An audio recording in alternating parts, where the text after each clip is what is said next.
have a few very strong bets, and then you're just doubling down on those ways to acquire customers. I wouldn't even say doubling. I'd say it's like a jillion down. I think that's a little bit of the difference, is that we'll go extreme on the things that work. We'll try a lot of things that don't work. And then when it does work, it's like, okay, let's do this to the limit. I'm Pep Laugh. I don't do fluff, don't do filler, I don't do emojis. What I do is study winners in B2B SaaS because I want to know how much is strategy, how much is luck, and how do they win. This week, Noah Kagan, founder of AppSumo, a platform for digital marketplace deals focusing on software aimed at entrepreneurs and small businesses. They have bootstrapped to over 80 million in revenue. Noah shares insights on scaling business by focusing on what works, the importance of staying true to your core values, and the strategy behind AppSumo's success. Discover how AppSumo thrived where others didn't, and why focusing on the customer always pays off. Find out how AppSumo navigates competition and continues to grow by doubling down on effective strategies. Let's get into it. At AppSumo, a few different things happened to me. One, in my previous startup, I was doing payments and infrastructure stuff, and everyone treated me like crap. Everyone was just like, we don't care about you. We just want more customers. So I was like, oh, that's the thing that people really want, is customers. I try to think about what areas or categories I liked working in, and it was software. I was like, oh, I like software a lot. That was just the area where I was like excited about. And then I saw in another vertical, that's something that I think is missed out on. Like what's happening in another country, maybe Estonia, that's not happening here. And for AppSumo, I saw that Mac software was doing these deals. I was like, huh, that's interesting. Mac software deals. Maybe I could do web software deals, gets people customers, and it works in an area which is software deals, which I like. And then that was the opening. Yeah. How do you get to 10 million or 100 million or beyond? Part of it is being in a category that just grows, or that's already at that size. And I think that's the thing that really helped AppSumo. We just had so much tailwind from software going from 10 products to 1 million products. Yeah, that was the opening. It was just that I saw this thing. I didn't know how big it was going to get, but I thought it was going to get bigger. And I think that's a core part, which is what's not obvious that becomes obvious in what you're working on. And people always want deals, but Groupon just eventually failed. Like, why did AppSumo succeed when Groupon did not? So this is a common problem in a lot of businesses, which is you stop doing the core really well.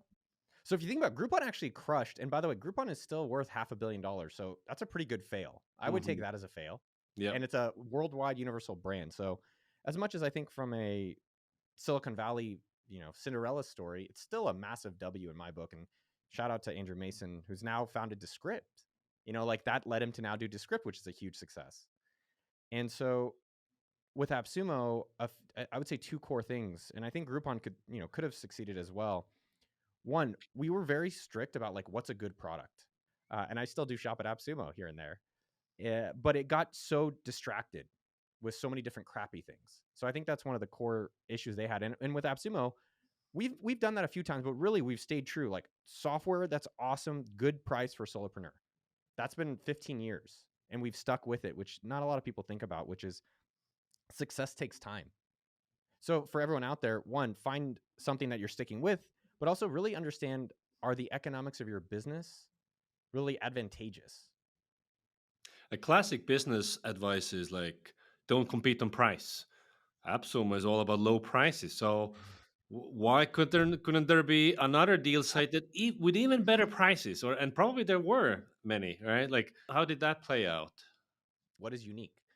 And I would say specifically with AppSumo, we took it serious. And I don't know if that sounds kind of obvious or it sounds a little strange, but a lot of people treat their business like hobbies.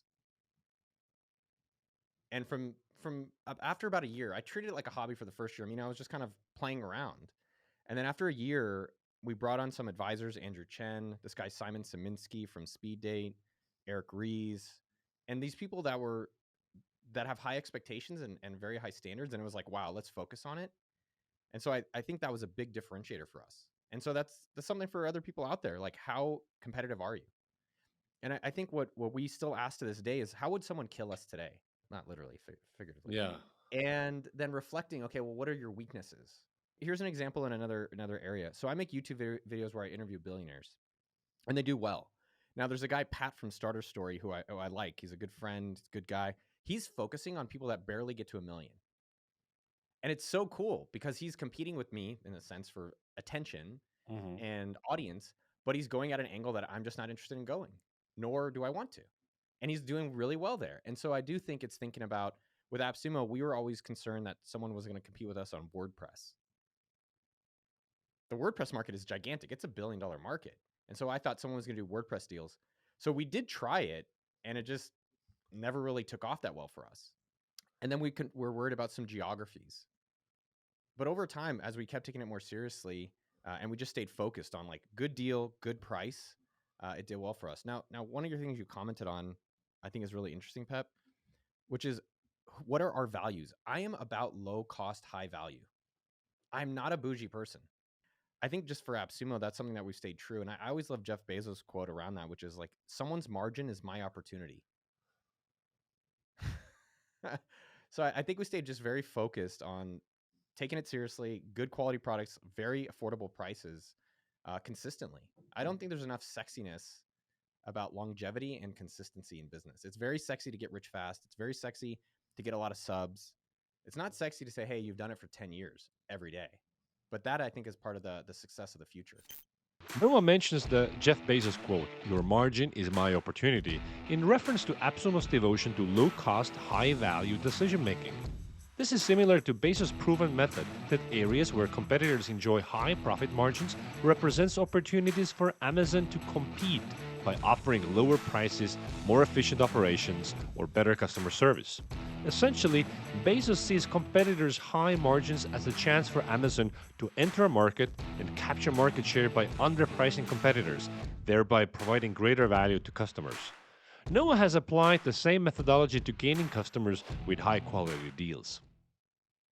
Every time we've gotten distracted with different competitors, in rear view, it was never as bad as we seem. And it's always better to focus on the customer every single time. So I'll give specifics. When I started AppSumo, one of the competitors was Stack Social. Do you remember them? So their whole model was Oh yeah. Hmm. similar kind of deals, but they would get distribution by going to reddit.com or dig.com and say, hey, put up a deals page and we'll power your deals page. That was a really good distribution strategy for them. What happened though is that we then, as partners were coming on AppSumo, we said every partner without going on AppSumo would then go on Stack Social right afterwards, and they would be like competitive against us. So then we decided, all right, if you come on AppSumo, you're exclusive for a year. You cannot go on Stack Social, and that is part of our agreement. And so you would see that Stack Social then ventured into like drones, like cheap Chinese drones or enterprise software. And we stayed focused, same customer, solopreneur, same products, and we made exclusivity with the people that would come on us. So that Stack Social then succeeded with their kind of like smorgasbord of random products on their site. But that was a competitor at a time. Almost all the competitors were never as scary as it seemed, and it was always a distraction. Did any of your core strategic choices ever change? So let's say after hitting 1 million, did it change compared to early days? After you hit 10 million, did anything change? Yeah, I think where we've gone strategically incorrect is when we lost focus on the core customer. And our core customer, we have two because it's a marketplace. It's a software creator anywhere in the world that's creating software for solopreneurs, and it's a solopreneur that buys that software. And we've been very focused. There's a lot of competition outside of that space, and we have gotten strategically distracted. We built software for the solopreneur, which was called SumoMe. But then we were like, let's go to Shopify. Then let's try to get the Atlantic and the New Yorker to use our software. And it really distracted us as a company. And it did fine in the beginning, but eventually we flatlined. And then we kind of came to a realization, let's just go back to our core, which is like promoting software deals. Another strategic, very big mistake that I made was 2 years ago. I said, software deals for solopreneurs is great. We have 600. What would happen to the business if we had 6,000 at AppSumo? And this is the thing I teach in Million Dollar Weekend, as well as we have as part of our core values, is test and invest. So instead of going from 600 to 6,000, we could have gone from 600 to 650. And I didn't listen to the team. I did not listen to the customers. And we got to 13,000 products in about 6 months. And then I spent $1 million cash promoting it, giving it out to people. Our revenue did not really increase. Our complaints of customers increased. The amount of trust decreased. Our profitability decreased. Everything went in the opposite direction. Now, in terms of the inflection points, one, it's the team. So I haven't done a deal in 10 years. right? So who are the people that are really running your business, and how do you pay them astronomically? Like, I've had people now on my YouTube team quit, and I was like, I should have just paid them so much more. Because these are the people that really could create their own businesses. So pay them whatever it takes. Pay them 7 figures. They're generating millions. I think people are way too cheap in hiring. Secondly, people are not doing enough of what works. And I know this is the advice people don't like to hear because they want me to tell the secrets. But the real secret is what's working and how much of it are you doing? And every time I go to someone's business, I say, how have you gotten your customers? They tweeting. Okay, you tweet. Great. How many times a day are you tweeting? I do once a week. Okay. Why not 10 times a day? Mm-hmm. And for AppSumo, we had areas that worked, like ads, we tested it, it worked, and then affiliates tested it, it worked. And then now, I mean, there's teams, there's a business intelligence team, which is $1 million a year to run for the salaries and the software, dedicated to really around those two areas, just scaling out our ads and scaling out affiliate. And so I think the second part is what's working to grow and how much of it are you really maximizing? And I don't think people are actually going to the limit. So you have a few very strong bets, and then you're just doubling down on those ways to acquire customers. I wouldn't even say doubling. I'd say it's like a jillion down. Hmm. I think that's a little bit of the difference, is that we'll go extreme on the things that work. We'll try a lot of things that don't work. And then when it does work, it's like, okay, let's do this to the limit. This right here. Find things that work and then really focus on it. 80% exploitation, 20% exploration. It's amazing to see how Noah dismisses the notion of doubling down. He jillions down. Focus is about multiplying the effectiveness of your effort, concentrating action and resources. To 10x your focus on what works, it also means saying no to most other things that kind of work or maybe work. This means you don't just become more effective, but you also get more efficient by stopping wasting resources like time, money, and attention. I would say as we've gotten to go from like the maybe 10, 15 million, or it's hard to put exact numbers, but to go into almost a 9-figure number, most of this people just need to get their first dollar. And it is funny. People tease me almost. They're like, no, why do you teach in $1 Million Weekend like basic shit? I'm like, this is the basic shit that built an almost $100 million a year business. But people want the secret stuff. And I'm like, that is the secret. It's simple. But what I would say is, as you are getting to some of these higher level numbers, my intuition is pretty wrong most of the time. So an example of this is, I thought our products were too cheap, too expensive for a new buyer. So conversion rate optimization, lower the price, increase the conversion rate. Ideally, more people get the product and more people find out about it. So intuitively, I told the team to drop all of our entry price points for products. Instantly, our AOV, or average order value, went down, and we lost a few $1 million on my intuitive decision.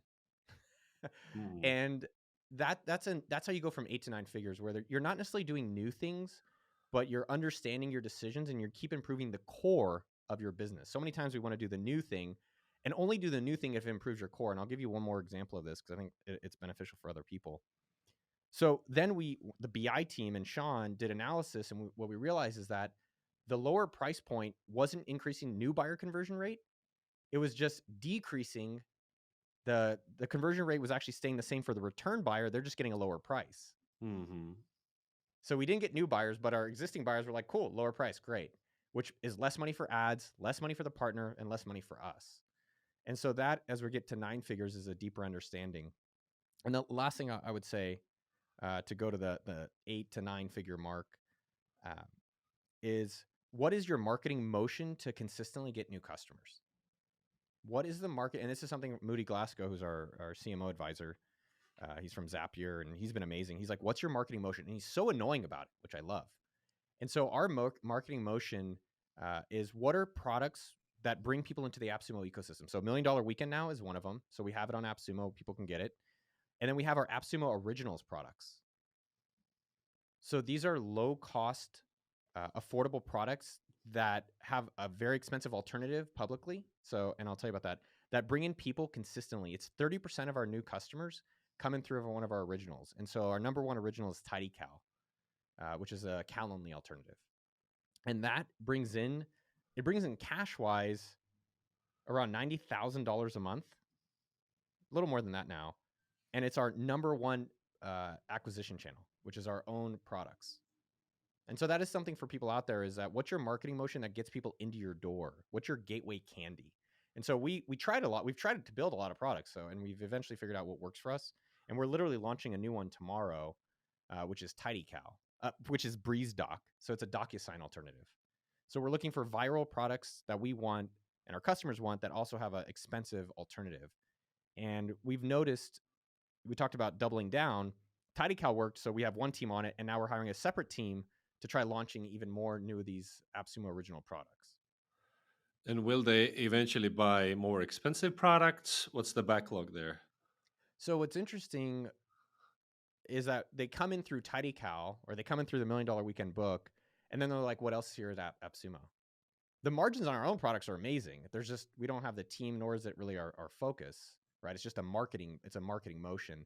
But there's all these other products like Neuron Writer or Chat-Based or Cast Magic or Unschooler, where we just have so many other products that's where we get a lot of these products bring them in and more or less break even. And then those products are where we get our profit from, where we get the real lifetime value of these customers. You mentioned your key buyers are solopreneurs. So to hit your revenue goals, how did you figure out that market is A, big enough to, carry you to that goal? And B, aren't solopreneurs cash poor, likely to complain, high refund rate? Basically, classically they call it, it's a bad market. Like, you should go after big companies. Yeah, I just love them, man. I love them. It's my people.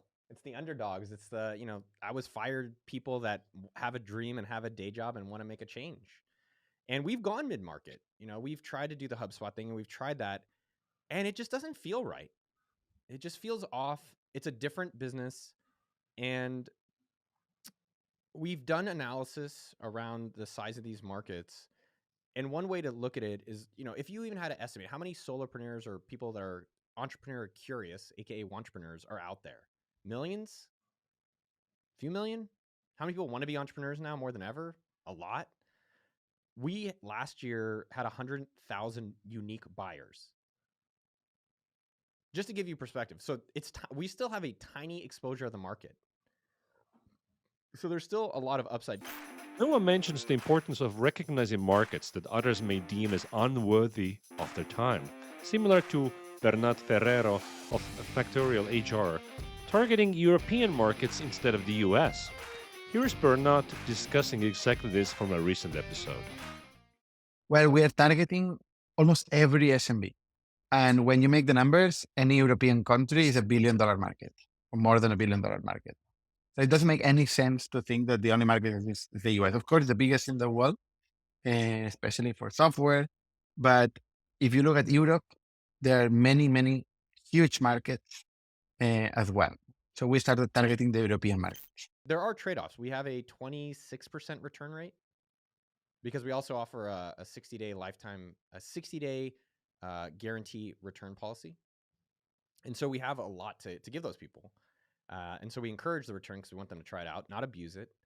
But it's also it's a sizable market, and it's the people I want to see succeed. And I think that's where people get backwards sometimes, is that they're like, what's the market that has the most money that I can get the most out of? Or I see this a lot lately. What's the business model I can copy? I'll do a subscription model. No customer cares about subscription. I think where people need to figure out, and you've done a great job of this, Pep, as well, is sustainability. So yes, we have customers. I think our customers generally buy 4 times a year at most. And we do have a lot of complaining. We also have a lot of people who love us, but there is definitely people who tend to complain. But it's the audience and customers that we've enjoyed. It's who we are, and it's who we plan on focusing on and sticking with for, I don't know, next 1,000 years. Noah talks about the importance of light use customers, a philosophy supported by Byron Sharp in his book How Brands Grow. Sharp points out that for many big brands, a significant portion of their sales comes from light users, not just the heavy loyal ones. In the case of Coca-Cola, as with many other brands, a large number of customers might only purchase Coke once a month. The success of a brand like Coca-Cola is not merely due to a small group of highly loyal customers, but also the vast number of individuals who purchase their products only occasionally. The idea that we can extract growth out of loyalty, out of targeting our heaviest customers, and that they are our most important customers. In actual fact, most customers for any brand are really very light. They don't buy the category that often, and of course they buy the brand, so they don't get around to buying us very often. And these are the major source of growth. So it's vital that you reach non-customers. Reach is absolutely paramount. It's a constant battle for attention. Your consumers are loyal, but they're not super passionately loyal. You are not the only brand for them, and they can easily forget about you. So this means marketing is terribly important. Brands should focus on attracting and retaining light users, rather than concentrating solely on increasing loyalty among a smaller group of heavy users. Getting more people to buy the brand is a more effective strategy for growth than trying to increase the purchasing frequency within a smaller consumer base. What are your top 3 pieces of advice you would give to fellow B2B founders? I think one of the biggest one for me by far is sticking with it. Just stick with it. It's so freaking hard to find something that works. So if you find something that people are excited to pay you for, stick with it. And if you can't stick with it, pay someone else to do it. I mean, part of AppSumo's success is literally the market got bigger and we just stuck with it. Stick with it. And most people do the opposite. They find something that doesn't work, or they're begging someone to pay, and they stick with that very long. And they're like, yeah, business sucks. I'm burnt out. I'm like, yeah, because you didn't find something people actually want, and then you didn't stick with it. And I would also, with this sticking with it, I would just say patience. I'm so impatient to get to these destinations. Like, get me rich, get me subs, get me this. It almost always works out, and it doesn't have to be so painful along the way. We make it so hard on ourselves. Oh man, I'm not rich here. This person did. It's like, dude, just chill out for 1 second and it's going to work out. Stick with it and be patient with that. Number 2, I don't think people realize how hard it is to find something people actually want. I've tried so many businesses, but when you find the thing that works, you just do that over and over and over again. And so again, I'd say the second part is find something people are excited to pay you for. That's so hard. And once you do, then stick with it. And the third piece, if I could go back and do all of this over, probably have a lot more fun, Pep. I've had a lot of fun these past few years. I'd say the past 3 or 4 years. But I really was mean to myself the whole way through, that I wasn't more successful, that I wasn't more famous, that people didn't like me, or why am I getting fired, or why am I doing these things? And it's the same coin, just the other side. And so I would encourage everyone, just enjoy it a little bit more. When people email me now through $1 Million Weekend, they're like, dude, I got a customer. I'm like, yes. They're like, I know, but it's only $100. I'm like, 100? That's more than 0. Most people never get 1. So I would just, and for myself, I give them the advice, but for others, just enjoy the journey more. See about, most of this business stuff is helping other people. Like, you're teaching people how to have these different businesses and how to do marketing. You're helping companies convert more customers so they can get more money, and then the customers get the products. Have fun with it. So, how did AppSumo win? 1. They focused on their core market and what that audience needs. I am about low cost, high value. Just for AppSumo, that's something that we've stayed true. We stayed just very focused on taking it seriously, good quality products, very affordable prices, consistently. I don't think there's enough sexiness about longevity and consistency in business. 2. They focused on finding a repeatable go-to-market motion. To go to the 8 to 9 figure mark, is what is your marketing motion to consistently get new customers? And so our marketing motion is what are products that bring people into the AppSumo ecosystem. We have our AppSumo Originals products. So these are low cost, affordable products that have a very expensive alternative publicly. It's 30% of our new customers coming through one of our originals. And 3, they prioritize customer acquisition by really focusing on what works. That will go extreme on the things that work. The real secret is what's working and how much of it are you doing. For AppSumo, we had areas that worked, like ads, we tested it, it worked, and then affiliates tested and it worked. And then now there's a business intelligence team, which is $1 million a year to run for the salaries and the software, dedicated to really around those 2 areas. Just scaling out our ads and scaling out affiliate. And that's how you win. I'm Pep Laya. For more tips on how to win, follow me on LinkedIn or Twitter. Thanks for listening.